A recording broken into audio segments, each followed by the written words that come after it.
concentración normal en la historia de la química, siendo la parte 3 de esta serie de presentaciones sobre la concentración normal. En este video analizaremos la razón por la cual llamamos concentración normal a la concentración equivalente. La historia de la concentración equivalente o normal está fuertemente ligada al nacimiento de las primeras formas de estequiometría, es decir, la rama de la química que estudia las relaciones de masa o peso en las reacciones químicas. No en vano, la propia definición de normalidad con entidades fundamentales posee un concepto llamado radio estequiométrico, es decir, la división del coeficiente estequiométrico de una de las entidades de una reacción química entre el coeficiente estequiométrico de otra de las entidades en una reacción química. Sin embargo, el radio estequiométrico es un concepto de la teoría atómica moderna y también de la teoría atómica de Dalton, Avogadro y especialmente Cannizzaro.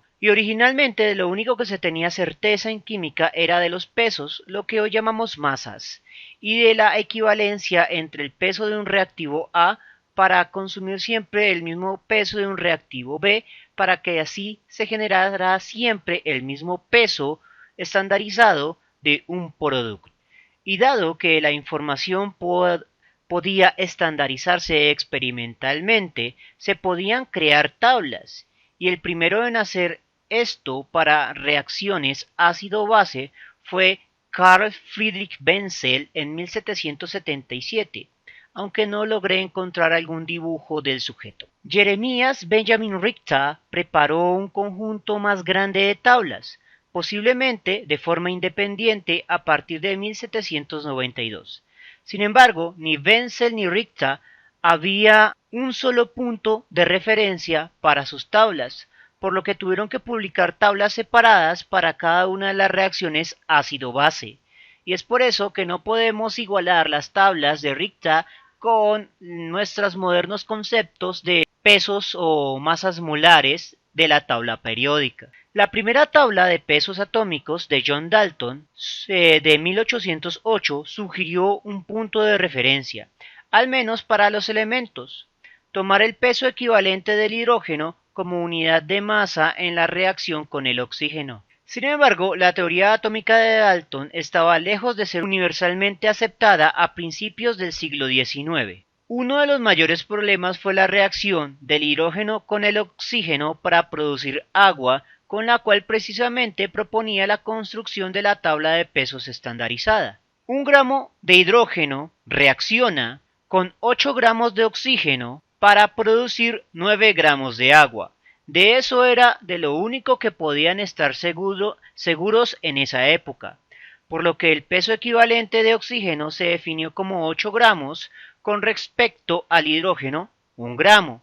Y así nacieron las primeras tablas de pesos equivalentes, con reacciones con base al hidrógeno. Dalton pensaba originalmente que el peso equivalente en la reacción era el propio peso del elemento.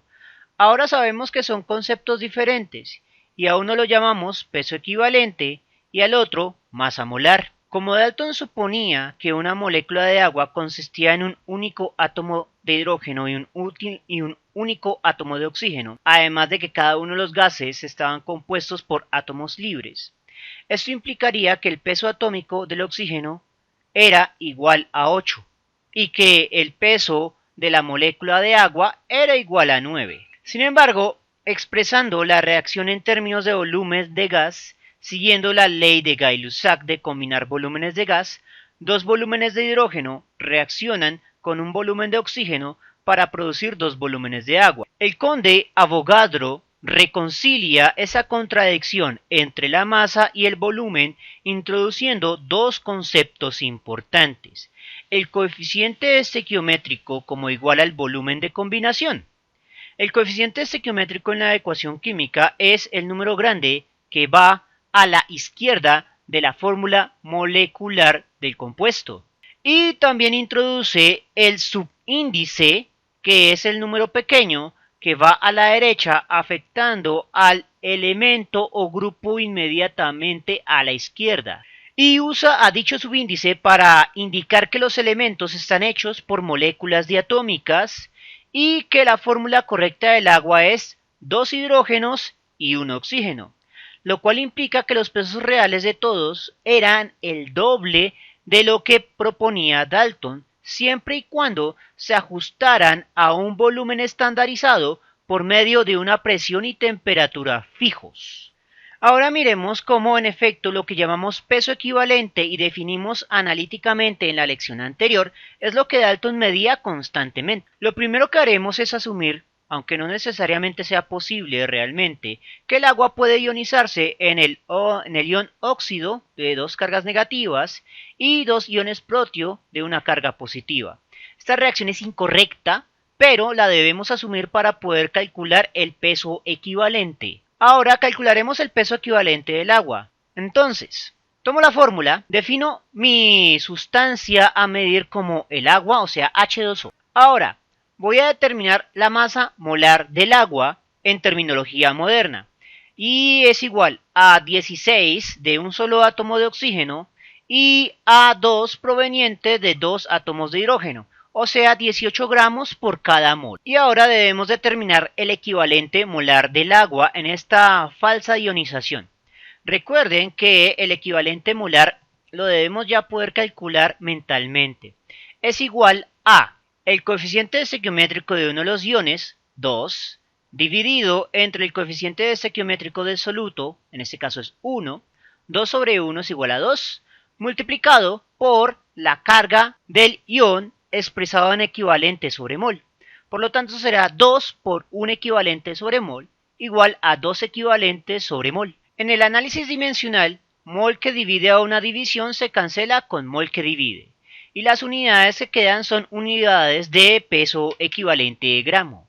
Es decir, gramo que multiplica sobre equivalente que divide. Y 18 dividido entre 2 es igual a 9. Es decir, los 9 gramos de agua que Dalton medía. Pero también podemos hacer el mismo cálculo para cada uno de los iones. Solo que en este caso el coeficiente estequiométrico es el mismo y por lo tanto se va a cancelar. Así que el equivalente molar de cada ion aislado va a ser igual a simplemente su carga expresada en equivalente sobre mol. Así pues, el peso equivalente del oxígeno va a ser igual a la masa molar del oxígeno, que para nosotros es 16 gramos sobre mol, dividido entre el equivalente molar de ese ion, que será 2 equivalentes sobre mol. Dimensionalmente ya sabemos que la respuesta va a dar en gramos sobre equivalente, unidades de peso equivalente gramo, y 16 dividido entre 2 es igual a 8, o sea, 8 gramos por cada equivalente. Y para el hidrógeno va a ser, pues asumimos que la masa molar del hidrógeno es 1 gramo por cada mol, y su equivalente molar como ion aislado va a ser de 1 equivalente por cada mol. Por lo tanto, su peso equivalente gramo en estas reacciones de 1 gramo por cada equivalente, justo los términos que obtenía Dalton. Y de esta manera podemos decir que aparte de las masas y los volúmenes, el peso equivalente gramo es el primer término cuantitativo que emerge en la química analítica, sobre todo un término cuantitativo vinculado a la tradición de la teoría atómica, pero que después se desligaría de ella. De hecho, se desligaría de ella por su absurda utilidad. Muchos químicos encontraron que los pesos equivalentes eran una herramienta útil sin necesidad de asumir una presuposición de que existieran átomos o moléculas. Sin tener que contar con las hipótesis atómicas, que en su época eran muchas, los átomos, además de ser invisibles, eran inmedibles. De allí que la comunidad científica se separó en dos bandos. Los equivalentistas, que opinaban que lo real eran las tablas de masas equivalentes que sí podían medirse en el laboratorio, aun cuando un determinado grupo de investigación no estuviera de acuerdo con las tablas publicadas por otros, las podían volver a medir con el procedimiento publicado y por lo tanto corroborarlas. Los atomistas, por otro lado, creían que debía haber una teoría que explicara todo esto, y las perspectivas de ambos eran entendibles. Por un lado, los equivalentistas tenían la razón en que asumir la existencia del átomo en aquella época era casi, y digo casi entre comillas, un acto de fe, y construir sobre ese acto de fe un mamotreto matemático era como construir un castillo sobre una nube. Por otro lado, los atomistas estaban en lo correcto en el hecho de que era necesario encontrar un mecanismo que explicara la razón de la equivalencia, más allá de aceptarla a secas, también como un acto de fe. Y en consecuencia, los dos bandos se acusaron mutuamente de anticientíficos, ya fuera por aceptar la existencia del átomo, casi como un acto de fe, entre comillas, o por no buscar una explicación fundamental para la equivalencia y aceptarla sin indagar más, que es algo que hace la ciencia, buscar mecanismos subyacentes. Para ser francos, el equivalentismo llevó la ventaja y sus notaciones y lenguajes se hicieron dominantes. Los pesos equivalentes fueron una generalización útil de la ley de las proporciones definidas y múltiples que permitió que la química se convirtiera en una ciencia cuantitativa, predictiva a un nivel matemático casi a la par de la física. El químico francés Jean-Baptiste Dumas se convirtió en uno de los oponentes más influyentes de la teoría atómica después de haberla abrazado anteriormente en su carrera, pero era un firme defensor de los pesos equivalentes por su utilidad práctica. A pesar de su utilidad en el laboratorio, el equivalentismo no explicaba el mecanismo de las reacciones, o por qué rayos dos elementos podían dar lugar a más de un compuesto, es decir, la ley de las proporciones múltiples. En otras palabras, el equivalentismo era muy bueno prediciendo a posteriori a partir de un experimento estándar, pero era malísimo explicando la razón por la cual se obtenían esos valores. Aunque normalmente se dice que la teoría atómica se aceptó después de 1860 en el Congreso de Karlsruhe, cuando Stanislao Cannizzaro publica las correcciones a los cálculos de la teoría atómica por medio de las hipótesis de Avogadro de los gases diatómicos, lo que la hacía tan precisa matemáticamente como el equivalentismo, los químicos siguieron aferrándose al cálculo con equivalentes durante otros 100 años o incluso más, particularmente en química analítica. Los pesos equivalentes de los reactivos comunes podían tabularse en una época donde aún no existía la tabla periódica, simplificando los cálculos analíticos en los días previos a la disponibilidad generalizada de las calculadoras. Tales tablas eran comunes en los libros de texto de química analítica, por lo que su lenguaje, que negaba y no usaba la teoría atómica, permeó y aún permea a la química cuantitativa, sobre todo en los libros de texto más antiguos. Observe, por ejemplo, este procedimiento de un cálculo o predicción de masas en una reacción química. Los moles, en este caso, son cantidades de sustancia medidas en experimentos, por lo que no necesitaban ser explicadas por medios de hipótesis atómicas. Es decir, la estequiometría puede estudiarse sin tener al átomo como un concepto importante. Volveremos a esto cuando miremos bien el capítulo de estequiometría. Lo importante es que el concepto de mol fue aceptado por los equivalentistas, que incluso lo nombraron como tal, pero nunca aceptaron que fuera producido por cierta cantidad de moléculas, que en esa época ni siquiera podía medirse. De lo anterior resulta más evidente el hecho de que al diluir un peso equivalente de un reactivo en agua, este debe de tener determinada concentración equivalente. Si ven, ahí se conserva la nomenclatura. Un peso equivalente diluido en agua tiene concentración equivalente.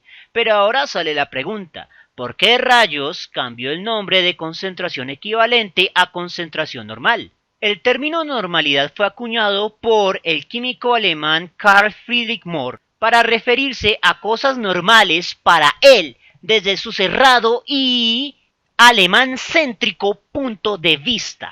Mohr introdujo el concepto de solución normal y normalidad como se conoce en el mundo moderno en la primera edición de su libro, que no voy a leer en alemán porque mi alemán es pésimo, pero que traduce Libro de texto de metodología para titulación en química analítica. El prefacio contenía las siguientes definiciones normales, entre comillas, entre muchas otras. Temperatura normal en líquidos como 14 grados Rankine, lo que sería igual a 17,5 grados centígrados en nuestra nomenclatura moderna. La escala de temperatura que Rankine se define midiendo los grados Fahrenheit sobre el cero absoluto, por lo que carece de valores negativos.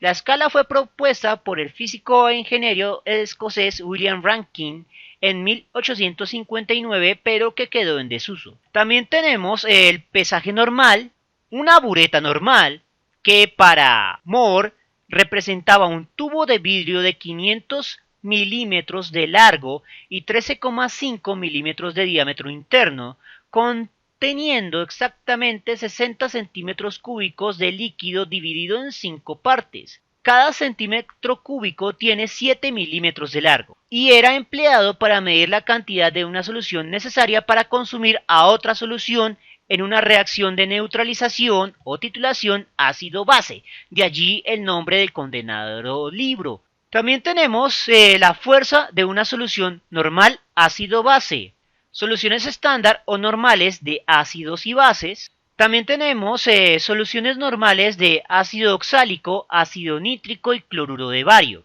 Y finalmente la infame concentración normal para describir a una concentración equivalente, como el peso equivalente, que era una constante, entre un volumen estandarizado de 1 litro. El libro también enumera numerosas definiciones entre comillas normales desde el punto de vista de Moore, y dado que él básicamente inventó por sí mismo el análisis químico cuantitativo estandarizado y propuso numerosas herramientas y técnicas analíticas, su lenguaje se legó a la educación universitaria y básica, no solo en Alemania, sino en otros lugares del mundo, ya que la ciencia alemana era la más avanzada de su tiempo, especialmente en su ramo de química, que era como la punta del iceberg, lo de mostrar. Y todos los demás simplemente se copiaron. De allí que la concentración equivalente pasó a denominarse como la concentración normal, así otras unidades de concentración más útiles fueran siendo propuestas a lo largo del tiempo. En la siguiente lección veremos las fórmulas generales para convertir la concentración normal o equivalente en otras unidades de concentración y viceversa. Bien, eso es todo por el momento. Si les gustó el video, no olviden suscribirse, darle like y especialmente compartirlo. Eso mantiene vivo a este canal y nos vemos en una próxima oportunidad.